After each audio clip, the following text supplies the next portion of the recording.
ಸಂಗತಿ ಗೊತ್ತಾಗ್ಲಿಲ್ಲ, ನೀನು ನಿಂತೇ ಇದ್ದೀಯಲ್ಲ ಪುಣ್ಯಾತ್ಮ. ಕಂಡು ಎಷ್ಟು ಸಮಯವಾಯಿತು. ಎಷ್ಟು ಚಂದ ನೀನು. ಮತ್ತೆ ನಿನ್ನನ್ನು ಹೊಗಳೋದಕ್ಕೆ ಬರ್ಬೇಕಾಯ್ತಲ್ಲ ದೇವೇಂದ್ರ. ನಿನ್ನನ್ನು ಕರೆಸಬೇಕಿತ್ತಲ್ಲ ನಾನು. ರತಿ, ಮನೆಗೆ ಬಂದವನಿಗೆ ಹೇಗೆ ಆತಿಥ್ಯ ಮಾಡ್ಬೇಕು ಅಂತ ನಿನ್ನಲ್ಲಿ ಹೇಳಿ ಒಂದರೆ ಕ್ಷಣ ತಡೆಯಯ್ಯ. ನೀನು ಬಂದ ಮೇಲೆ ಈಗ ನನ್ನ ತಲೆಯೇ ಸ್ವಲ್ಪ ಕೆಟ್ಟು ಹೋಗಿದೆ. ಒಟ್ಟಿಗೆ ಇರುವಾಗ ಬರಬಾರ್ದು. ರತಿ, ಸ್ವಾಮಿ ಬಂದಿದ್ದಾನಲ್ಲ ದೇವೇಂದ್ರ, ವಿಚಾರಿಸಿ ಕಳಿಸಿಕೊಡುತ್ತೇನೆ. ಅಲ್ಲಿಯವರೆಗೆ ಒಳಗಿದ್ದು ಅಯ್ಯ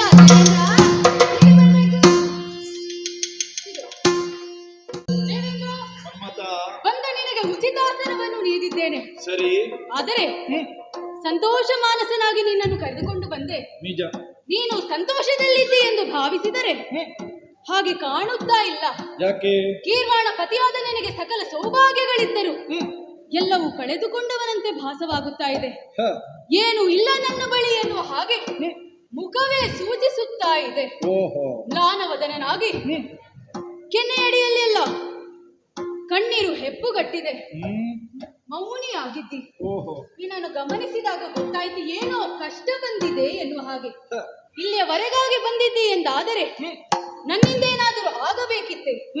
ನಿನಗೆ ಬಂದ ಕಷ್ಟದಿಂದ ನನ್ನಿಂದೇನಾದರೂ ಪರಿಹಾರ ಸಿಗಬಹುದೇ? ಹೇಳಿದರೆ ಪೂರೈಸಿಕೊಡುತ್ತೇನೆ. ನನ್ನ ಮಾತನ್ನು ಕೇಳುವುದಕ್ಕೆ ಸಿದ್ಧನಾಗ್ತಿ. ಹೌದಯ್ಯ, ಲಾಲಿಸಬೇಕು. ಲಾಲಿಸಿ ಕೇಳ್ದಯದಿ ಸದ್ಗುಣಶೀಲ ಕೃಪಾ ಶರದಿ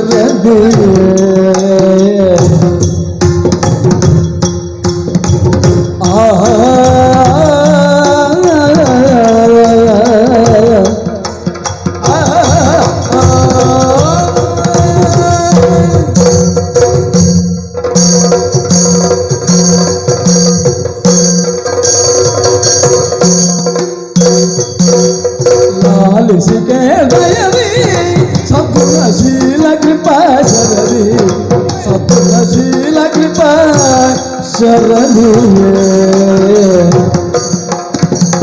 ಕೇಳುವೆ ತಾರಕ ಉಳಲು ಪದ್ರವಾಯಿ ಕೇಳುವೆ ತಾರಕ ಉಳಲು ಪದ್ರವ ಶಿಲೋಲಗಿನ ಬೀಳಲು ಗೀರುತ್ತ ಲಾಲಿಸಿಗೆ ದಯದಿ ಸದ್ಗುಣ ಶೀಲ ಕೃಪಾ ಶರಣಿ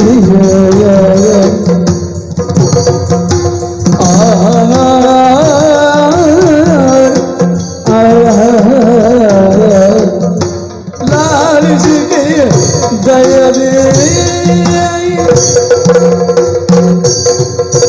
ಓ ಕಾಮದೇವ, ಸಕಲ ಸದ್ಗುಣ ಭರಿತನಾದಂತಹ ದೇವೇಂದ್ರ ವೈಭವದಿಂದ ದೇವಲೋಕದಲ್ಲಿ ಸಂತೋಷದಿಂದ ಕಾಲವನ್ನು ಕಳೆಯುತ್ತಾನೆ. ಇದು ಎಲ್ಲರೂ ಹೇಳುವುದಷ್ಟೇ. ಹಾಗೆಂತ ದೇವೇಂದ್ರನಿಗೆ ಕಷ್ಟ ಬರುವುದಿಲ್ವೋ? ಕಷ್ಟ ಬರುವ ಕಾಲದಲ್ಲಿ ದೇವೇಂದ್ರ ದೇವಲೋಕದಲ್ಲಿ ಇರುವುದಿಲ್ಲ. ಚಿಂತೆ ಎನ್ನುವುದು ತಪ್ಪುವುದಿಲ್ಲವಲ್ಲ? ಹೌದಪ್ಪ. ಹಾಗೆಂತ ಕಷ್ಟ ಬಂದಿದೆ ಎನ್ನುವುದು ನನ್ನ ನಡೆಯನ್ನು ನೋಡುವಾಗಲೇ ನಿನಗೆ ಅರ್ಥವಿಸಿಕೊಂಡೆ. ಕಣ್ಣೀರು ಧಾರಾಕಾರವಾಗಿ ಇಳಿಸ್ತಾ ಇದೆ. ಇದಕ್ಕೆ ಕಾರಣ ಉಂಟಯ್ಯ. ಇಲ್ಲಿಗೆ ಬರಬೇಕು ಅಂತಾದ್ರೆ ಅಥವಾ ದೇವೇಂದ್ರ ಕ್ಷೇತ್ರ ಬಿಟ್ಟು ಬೇರೆಡೆಗೆ ಬರಬೇಕು ಅಂತಾದ್ರೆ ಕಷ್ಟ ದೇವೇಂದ್ರನಿಗೆ ಬರುವುದು ಅಂತಲ್ಲ, ಲೋಕಕ್ಕೆ ಬಂದಿರ್ತದೆ. ಲೋಕಕ್ಕೆ ಬಂದಂತಹ ಕಷ್ಟವನ್ನು ಪರಿಹರಿಸುವುದಕ್ಕಾಗಿ ದೇವೇಂದ್ರ ಹೊರಟು ಬರ್ತಾನೆ. ಎಲ್ಲಿಗೆ? ಯಾರು ಕಷ್ಟವನ್ನು ಪರಿಹರಿಸ್ತಾರೋ ಅವರಲ್ಲಿಗೆ ಬರ್ತಾನೆ. ಸಕಲ ಸದ್ಗುಣ ಭರಿತನಾದಂತಹ ನೀನು ಈ ಕುಸುಮಾವತಿ ಪಟ್ಟಣದಲ್ಲಿದ್ದಿ ಅಂತಾದ್ರೆ ಇಲ್ಲಿಗೆ ಬಂದಿದ್ದೇನೆ. ಯಾಕೆ? ನನ್ನ ಮಾತನ್ನು ಕೇಳ್ತಿ ಅಂತಾದ್ರೆ ಹೇಳುವುದಕ್ಕೆ ಸಿದ್ಧನಿದ್ದೇನೆ. ಎಷ್ಟು ಮಾತನಾಡ್ತೀಯೋ ಅಷ್ಟೇ ಕೇಳುತ್ತೇನೆ, ಹೇಳು. ಹಾಗಾದ್ರೆ ಇಲ್ಲಿಗೆ ಬರುವುದಕ್ಕೆ ಕಾರಣ ಒಂದೇ. ಏನು? ದೇವಲೋಕಕ್ಕೆ ಅಸುರರ ದಾಳಿ. ಅಷ್ಟೇ. ಇದು ಇವತ್ತು ನಿನ್ನೆಯ ವಿಷಯವಲ್ಲ, ಆಗುವುದೇ. ಹೌದಪ್ಪ. ಹಾಗೆಂತ ಕಷ್ಟ ಬಂದಂತಹ ಕಾಲದಲ್ಲಿ ಅಸುರರ ದಾಳಿಯಾಯಿತು ಅಂತಾದ್ರೆ ದೇವೇಂದ್ರ ಯುದ್ಧದಲ್ಲಿ ಸೋಲ್ತಾನೆ. ಈಗಲೂ ಆದದಷ್ಟೇ. ಯಾಕೆ ಅಸುರರಲ್ಲಿ ಸೋಲ್ತಾನೆ? ಅವರಲ್ಲಿರುವಂತಹ ದೈವ ಬಲಕ್ಕೆ ನಾವು ಹಿರವಾಗಬೇಕಾಗ್ತದೆ. ದೇಹ ಬಲ ಎಷ್ಟಿದ್ದರೂ ಅವರನ್ನು ದಂಡಿಸುವ ಶಕ್ತಿ ನಮ್ಮಲ್ಲಿ ಇರ್ತದೆ. ಅವರಿಗೆ ವರಪ್ರಭಾವದ ಮೂಲಕ ಹರನೋ ಕಮಲಜನೋ ವರವನ್ನು ಕೊಟ್ಟು ದೈವ ಬಲವನ್ನು ಕೊಪ್ಪಿ ಹ್ಮ್ ಅಸುರರು ಮೆರೆದಾಡ್ತಾರೆ. ಹೌದು. ಅಂತಹ ಸಂದರ್ಭದಲ್ಲಿ ನಾವು ಶಿರವಾಗಿ ಸೋಲೊಪ್ಪಿಕೊಳ್ಳಬೇಕಾಗ್ತದೆ. ಆಹಾ. ಪರಿಹರಿಸುವುದಕ್ಕೆ ಅಂತ ಸತ್ಯಲೋಕಕ್ಕೆ ಹೋದೆ. ಹಾ. ಬ್ರಹ್ಮದೇವನಲ್ಲಿಗೆ ಹೋದ್ರೆ ಹಾ. ನನಗೆ ಪರಿಹಾರ ಸರಿಯಾಗಿ ಸಿಗ್ಲಿಲ್ಲ. ಹೌದೇ? ದಾರಿ ಒಂದು ಸಿಕ್ಕಿತು. ಹೇಗೆ? ವೈಕುಂಠಕ್ಕೆ ಹೋಗು. ಹರಿ ಇದ್ದಡೆಗೆ ಹೋಗಬೇಕು. ಹೌದು, ತಾರಕನ ಉಪಟಳ ಅಧಿಕವಾಗಿದೆ, ಆಹಾ. ಪ್ರಪಂಚವೆಲ್ಲವೂ ಗೋಲುಗುಟ್ಟುತ್ತಿದೆ. ಪರಿಹರಿಸುವುದಕ್ಕಾಗಿ ನಾನು ವೈಕುಂಠಕ್ಕೆ ಹೋದೆ ಅಂತಾದ್ರೆ ಹಾ. ಹರಿಯು ಹೇಳಿದ್ದದನ್ನೇ. ಏನು? ಪಾಲನಾಕರ್ತೃವಾದಂತಹ ನನಗೆ ಇದನ್ನು ಪರಿಹರಿಸುವುದಕ್ಕೆ ಕಷ್ಟವಾಗ್ತಾ ಉಂಟು. ಹರಿಯಿಂದಲೂ ಸಾಧ್ಯವಿಲ್ವೇ? ಹೌದು, ಹಾಗಾಗಿ ಅವ ತೋರಿಸಿದ ದಾರಿ ಯಾವುದು? ಯಾವುದು? ನೇರವಾಗಿ ಕುಸುಮಾವತಿಗೆ ಹೋಗು. ಶ್ರೀಹರಿ ತೋರಿದ ದಾರಿ ಕುಸುಮಾವತಿಗೆ. ಹೌದಯ್ಯ. ಆಹಾ. ಹಾಗಾಗಿ ಅಲ್ಲಿಂದ ಹೊರಟಂತಹ ನಾನು ಇಲ್ಲಿಗೆ ಪ್ರಯಾಣ ಬೆಳೆಸಿದೆ ಅಂತಾದ್ರೆ ಹಾ. ನೀವಿಬ್ಬರು ಸತಿಪತಿಗಳು ಒಂದಾಗಿದ್ದೀರಿ. ಹಾಗಂತ ನೀವು ಒಂದಾಗಿದ್ರೆ ನನಗೆ ಬರುವ ಸಮಯ ಬೇಕಲ್ವೋ? ಆಹಾ. ಯಾವ ಸಮಯ ಅಂತ ಹುಡುಕ್ಲಿಕ್ಕೆ ಆಗ್ತದೋ? ರತಿಯ ಮೇಳದಲ್ಲಿ ಕಾಮ ಯಾವತ್ತೂ ಇರ್ತಾನೆ. ಇರುತ್ತಾನೆ. ಇಂದು ಬಾರದೇ ಇದ್ರೆ ಆಗ್ತದೋ? ನಾಳೆಯೂ ನೀವು ಇಬ್ಬರು ಜೊತೆಯಾಗಿಯೇ ಇರುವುದು. ಹೌದು. ನಾನು ಬರ್ಬೇಕಲ್ವಾ? ಹಾ. ಹಾಗಾಗಿ ಹರಿನಿರೂಪಣೆಯಂತೆ ನಾನಿಲ್ಲಿಗೆ ಬಂದವ. ಹರಿ ನಿರೂಪಣೆಯಂತೆ ನೀನು ಇಲ್ಲಿಗೆ ಬಂದೆ. ಹೌದು, ತಾರಕನ ಉಪಟಳ ನಿಜ. ಇದಾವುದಕ್ಕೂ ಸಂಬಂಧ ದೊರೆಯುತ್ತಾ ಇಲ್ಲ. ಸಂಬಂಧ ಬೇಕಾ? ಹೌದು. ಅವ ಕಳುಹಿಸಿಕೊಟ್ಟದ್ದು ಯಾಕೆ ಗೊತ್ತುಂಟಾ? ಯಾಕಾಗಿ? ನಿನ್ನಲ್ಲಿ ಉಂಟಲ್ವಾ? ನಿನ್ನ ಶರವ ತೊಡಿಸಿ ತಪವನ್ನು ಚೆನ್ನಾಗಿಯೇ ಕೆಡಿಸಿ ತಪವನ್ನು ಚೆನ್ನಾಗಿಯೇ ಕೆಡಿಸಿ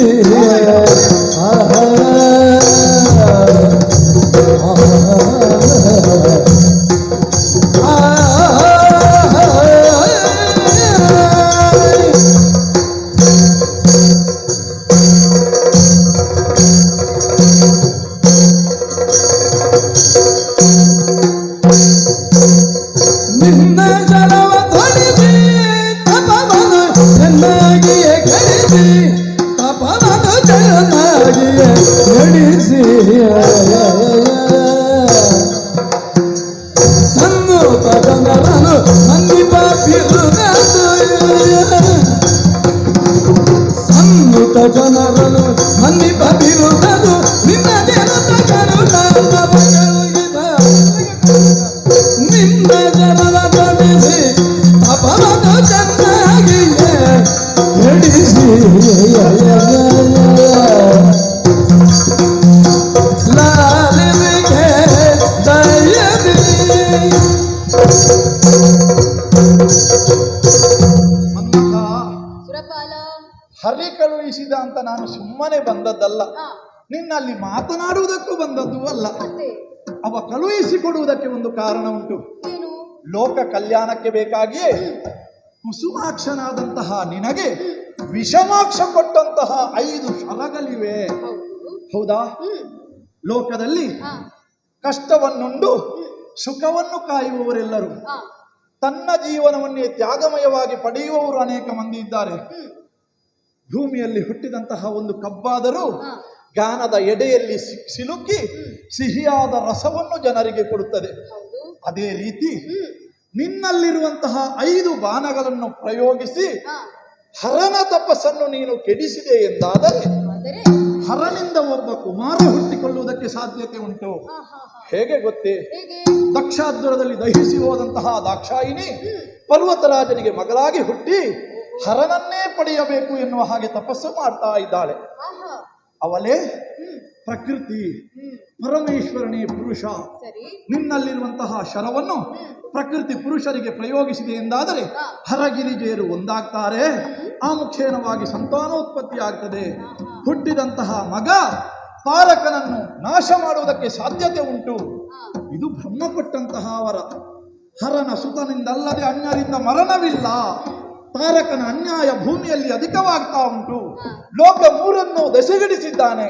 ಹಾಗಾಗಿ ನಿನ್ನ ಶರವನ್ನು ತೊಡಿಸಿ ಆ ಹರನ ತಪವನ್ನು ಕೆಡಿಸಿ ಭಕ್ತ ಜನರನ್ನು ಕಾಯುವಂತಹ ಬಿರುದು ನಿನ್ನನ್ನು ಉಳಿಸುವ ಹಾಗೆ ಒಮ್ಮೆ ಮಾಡಯ್ಯ. ಈಗ ನಾನು ತಪಸ್ಸನ್ನು ಕೆಡಿಸಬೇಕು ಅಷ್ಟೇ. ಎನಲು ನಕ್ಕನು ಹೇಗೆ ಬಾರಯ್ಯ? ಎನಲು ನಕ್ಕನು ನಕ್ಕನು ತ್ರಿಪುರ ವೈರಿ ನಾನೇ ಸರವ ತ್ರಿಪುರ ವೈರಿಯ ಗುರಿಯ ನಾನೇ ಸರವ ನಾನಿಷ್ಟರವ ಏನು ಶಿವ ಮುನಿವರೇ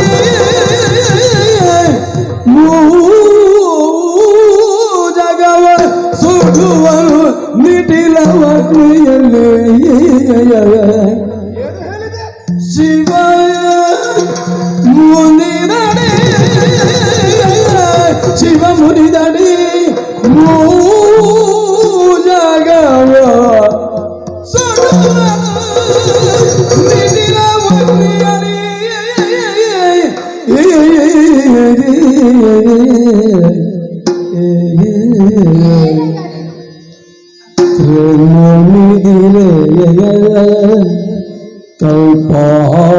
ಕಲ್ಪಾಂತ ವಕ್ನಿಗೆ ಏನು ಏನು ತೃಣಮಿದಿರೆ ಕಲ್ಪಾಂತ ಭಗ್ನಿಗೆ ತೃಣಮಿದಿರೆ ಕಲ್ಪಾಂತ ಭಗ್ನಿಗೆ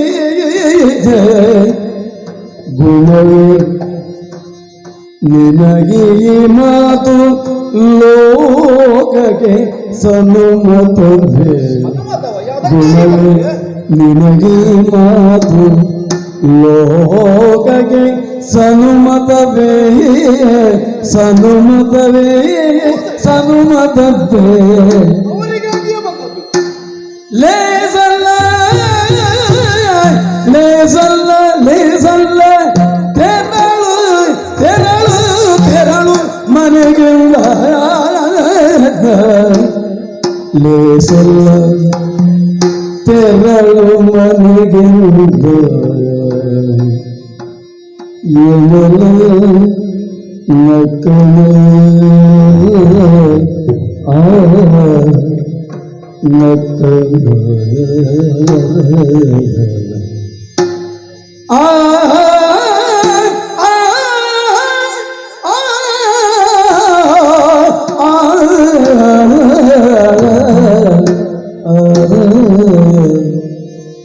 ನಕ್ಕಲ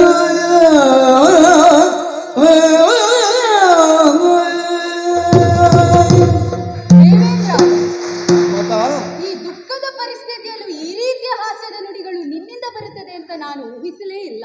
ಹಾಸ್ಯವಾಯಿತೇ ಅಲ್ಲದೆ ಮತ್ತೇನು, ಏನು ಈಗ ತಾರಕನ ವಧೆಗಾಗಿ ಶಿವ ತಪೋಭಂಗವಾಗಬೇಕು. ನಿಜ ತಪೋಭಂಗವಾದ ಮೇಲೆ ಗಿರಿಜೆಯನ್ನು ಕೂಡಿ ಕುಮಾರನೊಬ್ಬನ ಜನನವಾಗಬೇಕು. ನಿಜ ತನ್ಮೂಲಕವಾಗಿ ತಾರಕನ ಹನನ.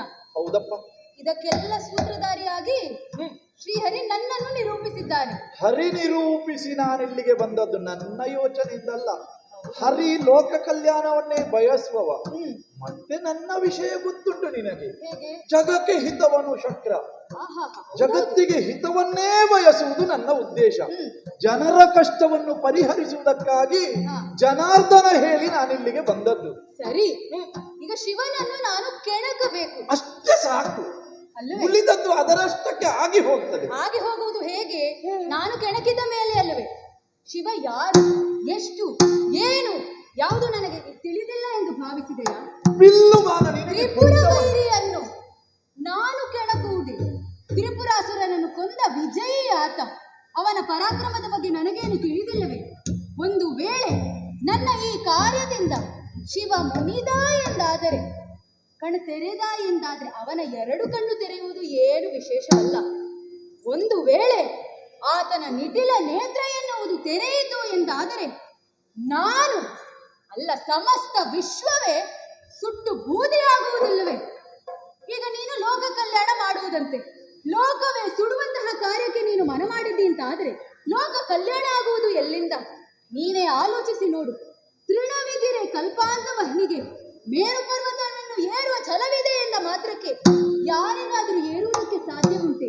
ಪ್ರಯತ್ನ ಮಾಡಿದ್ರೆ ಏರುವುದಕ್ಕಾಗ್ತದೆ. ಛಲ ಇರಬೇಕು, ಸಾಧಿಸಬೇಕು ಎನ್ನುವಂತಹ ಛಲ ಇರಬೇಕು.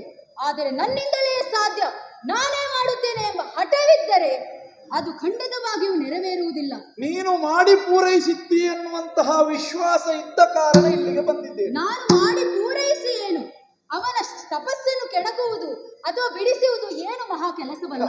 ಪರಮೇಶ್ವರನು ಏನು ಮಹಾ, ನೀನು ಯಾರ್ಯಾರನ್ನು ಎಲ್ಲೆಲ್ಲಿ ಇದ್ದವರನ್ನು ನಿನ್ನ ಬಾಣ ಪ್ರಯೋಗದಿಂದ ಒಂದು ಮಾಡಿದ ಪ್ರಕರಣಗಳು ಒಂದು ಎರಡ ಅಲ್ಲ. ಆದರೂ ಕೂಡ ನೀನೇ ಆಲೋಚಿಸು, ನನಗೆ ಪಂಚ ಶರಗಳು ದೊರೆತದ್ದು ಯಾರಿಂದ? ಯಾರಿಂದ? ಅದೇ ಪರಶಿವನಿಂದ. ಹೌದು. ಗುರು ಸಮಾನನಿದ್ದಾನೆ ನನಗೆ ಪರಮೇಶ್ವರ. ಶಿಷ್ಯನಾಗಿ ನಾನು ಗುರುವನ್ನೇ ಕೆಳಗಿದೆ ಎಂದಾದರೆ ಇದು ಲೋಕಕ್ಕೆ ಸನುಮತವೇ ಅಲ್ಲ.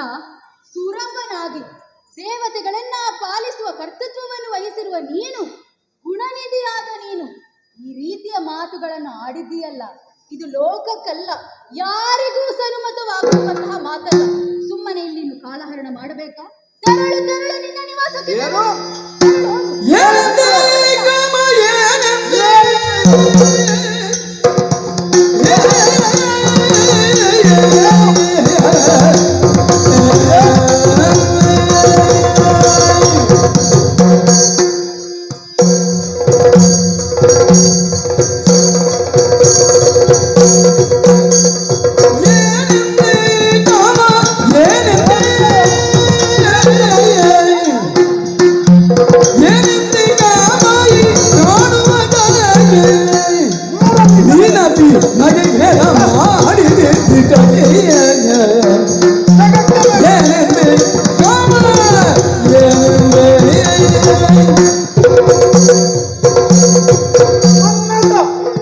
ಏನಂತ ಭಾವಿಸಿದೆಯೋ? ಏನು ದೇವೇಂದ್ರ ನಿನ್ನ ಮನೆ ಬಾಗಿಲಿಗೆ ಬೇಡ್ಲಿಕ್ಕೆ ಬಂದವಂತ ಯೋಚನೆ ಮಾಡಿದ್ಯಾ? ಈಗ ಮಾಡಿದ್ದು ನೀನು ಅದೇ ಅಲ್ಲ. ಮಾಡಿದ್ದು ಅದೇ ಹೌದು. ನಾನಾಗಿ ಬಂದದ್ದು ಅಂತ ಯೋಚನೆ ಮಾಡಿದ್ಯಾ? ಏನು? ನಿನ್ನ ಅಪ್ಪ ಹೇಳಿ ಕಳುಹಿಸಿದಂತ ಬಂದದ್ದು. ನನ್ನ ತಂದೆ ಹೇಳಿರುವುದೇನು? ಏನು? ಕುಸುಮಾವತಿಗೆ ಹೋಗಿ ಕಂದರ್ಪನಲ್ಲಿ ಕೇಳು ಎನ್ನುವ ಹಾಗೆ. ಹೌದು. ನೀನು ಕೇಳಿದಿ, ಬಂದು ಕೇಳಿ ಉತ್ತರವನ್ನು ಇತ್ತೆ. ಆಯ್ತಲ್ಲ ಪ್ರಕರಣ. ನೀನೇನು ಮಾಡಬೇಕಾಗಿತ್ತು? ಏನು? ಅಪ್ಪ ಹೇಳಿದ ಕಾರ್ಯವನ್ನು ಶಿರಸ ವಹಿಸಿ ಹರನ ತಪಸ್ಸನ್ನು ಕೆಡಿಸುವುದಕ್ಕೆ ದೇವೇಂದ್ರ ಲೋಕ ಕಲ್ಯಾಣಕ್ಕಾಗಿ ನಾನು ಹೊರಟು ಬರ್ತೇನೆ. ಇದು ಜೀವ ಇರುವುದು ಲೋಕ ಕಲ್ಯಾಣಕ್ಕೆ ಬೇಕಾಗಿ ಹೊರತು ನನ್ನ ಸ್ವಾರ್ಥ ಸಾಧನೆಗಾಗಿ ಅಲ್ಲ ಎನ್ನುವುದನ್ನು ನೀನು ತಿಳಿದುಕೊಳ್ಳಬೇಕಾಗಿತ್ತು. ನಿನಗೆ ಕೊಟ್ಟದ್ದು ಯಾರು ಬಿಲ್ಲುಬಾಣವನ್ನು? ಪರಮೇಶ್ವರ ಕೊಟ್ಟದ್ದು. ಯಾಕೆ ಸುಮ್ಮನೆ ಮನೆಯಲ್ಲಿ ಇಡ್ಲಿಕ್ಕೆ ಅಂತ ಕೊಟ್ಟದ? ಲೋಕ ಕಲ್ಯಾಣವನ್ನು ಮಾಡ್ಲಿಕ್ಕೆ ಅಂತ ಕೊಟ್ಟದ್ದು. ಹೌದಾ? ಏನು ಅವನಿಗೆ ಬಿಡಬಾರ್ದು ಅಂತ ಉಂಟಾ? ದತ್ತಾಪಹಾರ ಆಗ್ತದೆ ಅಂತ ತಿಳಿದುಕೊಂಡಿದ್ಯಾ? ಭೂಮಿಯಲ್ಲಿ ನೀರು ಇರ್ತದೆ, ಸೂರ್ಯನ ಬಿಸಿಲಿಗೆ ಆಕಾಶಕ್ಕೆ ಆವಿಯಾಗಿ ಹೋಗ್ತದೆ, ಮೋಡವಾಗಿ ಇದ್ದಂತಹ ಶೇಖರಣೆಗೊಂಡ ಮೋಡ ಮತ್ತೆ ಭೂಮಿಗೆ ಬೀಳ್ತದೆ. ಹಾಗಾದ್ರೆ ಅದು ಆ ರೀತಿಯಾಗಿ ಋತುಚಕ್ರ ಚಲಾವಣೆಯಲ್ಲಿ ಇರ್ತದೆ. ಅವ ಕೊಟ್ಟಂತಹ ಬಿಲ್ಲನ್ನು ಅವನಿಗೆ ಪ್ರಯೋಗಿಸಬಾರ್ದು ಅಂತ ಉಂಟಾ? ನಿನ್ನ ಅಪ್ಪ ಹೇಳಿಕೊಟ್ಟದ್ದಕ್ಕಾಗಿ ನಾನು ಇಲ್ಲಿಗೆ ಬಂದಿದ್ದೇನೆ. ಲೋಕದ ಜನರನ್ನು ಕಾಯಬೇಕಾದಂತಹ ದೇವೇಂದ್ರ ಲೋಕದ ಜನರ ಒಳಿತಿಗಾಗಿ ನಿನ್ನ ಬಳಿಗೆ ಬಂದಿದ್ದಾನಂತಾದ್ರೆ ಆ ದೇವನ ಮಗನಾಗಿದ್ದುಕೊಂಡು ನಾನು ಕೂಡ ಲೋಕ ಕಲ್ಯಾಣಕ್ಕೆ ಕೈ ಜೋಡಿಸ್ತೇನೆ ನಿನ್ನ ಜೊತೆ ಎನ್ನುವ ಹಾಗೆ ನನ್ನಲ್ಲಿ ಹೇಳಬೇಕಾಗಿತ್ತು. ಅದಲ್ಲ, ನಗಾಡ್ತಾ ಇದ್ದಿ. ಹಿಂದಿನವರ ಕಥೆ ನೋಡೊಮ್ಮೆ. ಕಥೆಯು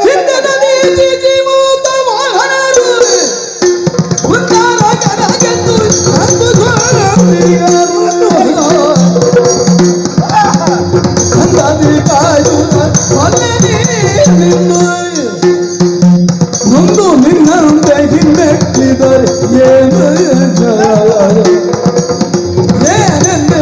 ಕಮಲ ಏನೆಂದೆ. ನನಗೆ ನಿನ್ನಲ್ಲಿ ಹೇಳಬೇಕಾದ ಅಗತ್ಯವಿಲ್ಲ. ಆದರೂ ಈಗ ನನಗೆ ಹೇಳದೆ ನಿರ್ವಾಹ ಇಲ್ಲ.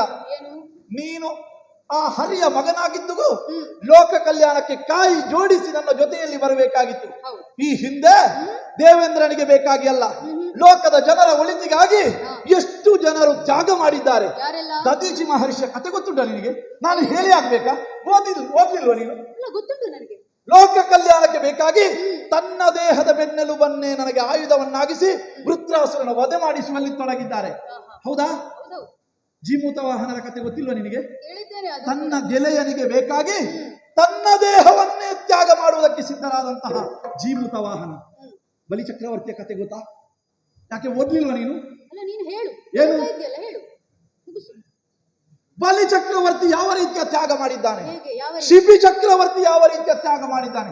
ಅಂತಹ ಮಹಾ ಅನುಭವರು, ಅಂತಹ ವ್ಯಕ್ತಿಗಳು ತನ್ನ ದೇಹವನ್ನೇ ತ್ಯಾಗ ಮಾಡಿ ಲೋಕ ಕಲ್ಯಾಣಕ್ಕೆ ಕೈ ಜೋಡಿಸಿದ್ದಾರೆ ಅಂತಾದ್ರೆ ಅದರಿಂದ ಅವರ ಹೆಸರು ಅಮರವಾಗಿ ಉಳಿದಿದೆ. ಅಮರ ಲೋಕದಲ್ಲಿ ನಾನು ಕೇವಲ ಸುಖಭೋಗವನ್ನು ಅನುಭವಿಸುವುದಲ್ಲ, ಭೂಮಿಯಲ್ಲಿರುವಂತಹ ಮಾನವರಿಗೂ ಸುಖವನ್ನು ಒದಗಿಸುವುದಕ್ಕೆ ಬೇಕಾಗಿ, ದುಷ್ಟರ ನಾಶ ಮಾಡುವುದಕ್ಕೆ ಬೇಕಾಗಿ ಈ ರೀತಿಯ ಪ್ರಯತ್ನ ಮಾಡುವುದಕ್ಕೆ ಬರಬೇಕಾಗ್ತದೆ. ಅದಕ್ಕಾಗಿಯೇ ಈಗ ಬಂದದ್ದು. ಅಂತಹವರ ತ್ಯಾಗದ ಮುಂದೆ ನೀನೊಬ್ಬ ತೃಣನಾಗಿ ಹೋದೆಯಲ್ಲ, ಅಲೆಗಳಿಗೆ ನಿಲ್ಲುವುದಿಲ್ಲ. ನಡಿ.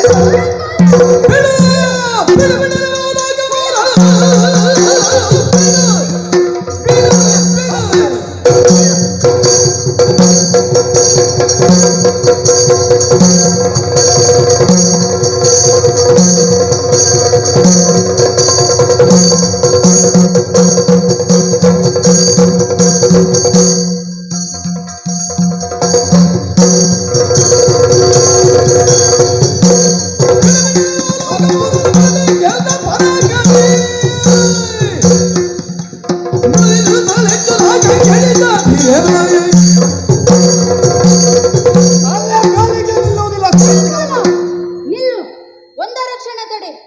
ಏನು ಹೇಳಿದೆ?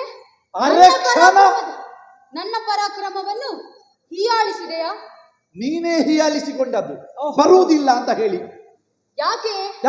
ಸ್ವಲ್ಪ ವಿವೇಚನೆಯನ್ನು ನಾನು ಉಪಯೋಗಿಸಿದ್ದು. ಏನು? ಇದರ ಪರಿಣಾಮ ಏನಾಗುತ್ತದೆ ಎಂದು ಆಲೋಚಿಸಿ ಆ ಮಾತನ್ನಾಡಿದೆ.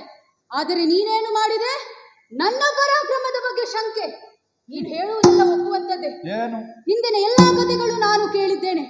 ಅವರೆಲ್ಲರ ಕೀರ್ತಿ ಅಮರವಾಗಿ ಉಳಿದಿದೆ. ನನ್ನ ಕೀರ್ತಿ ಅಮರವಾಗಿ ಉಳಿಯಬೇಕೆನ್ನುವಂತ ಆಸೆ ನನಗೂ ಇದೆ. ಆದರೆ ಜೀವದ ಆಸೆ ಯಾರಿಗಿರುವುದಿಲ್ಲ ಹೇಳು? ಎಲ್ಲರಿಗೂ ಇರುವಂತದ್ದೇ. ಆದರೆ ಈ ಕಾಲಕ್ಕೆ ಅದಾವುದು ನನಗಿನ್ನು ಪಥ್ಯವಾಗುವುದಿಲ್ಲ. ಲೋಕ ಕಲ್ಯಾಣಕ್ಕೆ ಬೇಕಾಗಿ ನನ್ನ ಬಳಿಗೆ ಬಂದೆಯಲ್ಲ, ಶ್ರೀಹರಿ ನಿರೂಪವನ್ನು ನನ್ನೆದುರಿಸಿದೆಯಲ್ಲ, ನಿಜ. ಇನ್ನು ನಿನಗೆ ಚಿಂತೆ ಬೇಡ. ಯಾಕೆ? ನಾನು ನೋಡಿಕೊಳ್ಳುತ್ತೇನೆ. ಬಿಸಿಯಾಗದೆ ಬೆಣ್ಣೆ ಕರಗುವುದಿಲ್ಲ ನಾನು ಮಾಡಿಕೊಳ್ಳುತ್ತೇನೆ. ಹೌದು.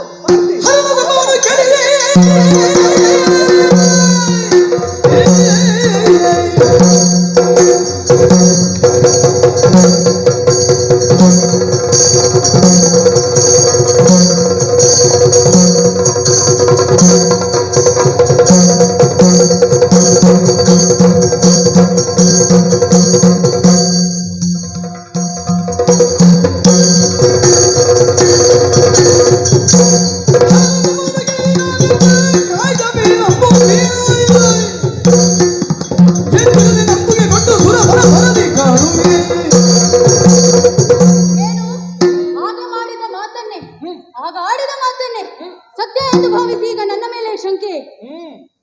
ಶಿವ ತಪೋಭಂಗವನ್ನು ನಾನು ಮಾಡಿಯೇ ಪೂರೈಸುತ್ತೇನೆ. ವಿಶ್ವಾಸವಿಲ್ಲವೇ? ಯಾಕೆ? ಭಾಷೆ ಇಡುತ್ತೇನೆ. ಯಾರ ಮೇಲೂ ಅಲ್ಲ, ಮತ್ತೆ ನನ್ನ ತಂದೆ ಲೋಕದ ಪಾಲನಾ ಕರ್ತೃತ್ವವನ್ನು ವಹಿಸಿಕೊಂಡಂತಹ ಶ್ರೀಮನ್ನಾರಾಯಣನ ಮೇಲಾಣೆ ಅಲ್ಲ, ನನಗೆ ಪುಷ್ಪಶರವನ್ನು ಇತ್ತಂತಹ ಆ ಪರಶಿವನ ಮೇಲಾಣೆಯಾಗಿ ಹೇಳುತ್ತೇನೆ, ಈ ಕಾರ್ಯವನ್ನು ನಾವು ಉಳಿತೇವೋ ಇಲ್ವೋ ಗೊತ್ತಿಲ್ಲ. ನಮ್ಮನ್ನು ನಂಬಿದಂತಹ ಭಕ್ತ ಜನರ ಉಳಿವಿಗಾಗಿ ನಾವು ಶ್ರಮಿಸಲೇಬೇಕು. ಸತ್ಯ. ಮಾಡಿ ಪೂರೈಸ್ತೀಯಲ್ವಾ? ಖಂಡಿತವಾಗಿ. ಹಾಗಾದ್ರೆ ನಾನು ನಿಶ್ಚಿಂತನಾಗಬಹುದು. ನೀನು ನಿಶ್ಚಿಂತೆಯಿಂದ ಈಗ ನನ್ನ ಅರಮನೆಗೆ ಹೋಗುವಾಗಿಲ್ಲ, ಆಗುವುದಿಲ್ಲ. ನಾನು ಇಲ್ಲಿಯೇ ಉಳಿಬೇಕಷ್ಟೇ. ಉಳಿಯುವ ವ್ಯವಸ್ಥೆ ಎಲ್ಲವನ್ನು ನಾನು ಮಾಡಿಕೊಳ್ಳುತ್ತೇನೆ. ನಿಶ್ಚಿಂತೆಯಿಂದ ವಿರಮಿಸು. ಅಷ್ಟು ಮಾಡಿದ್ರೆ ಸಾಕು.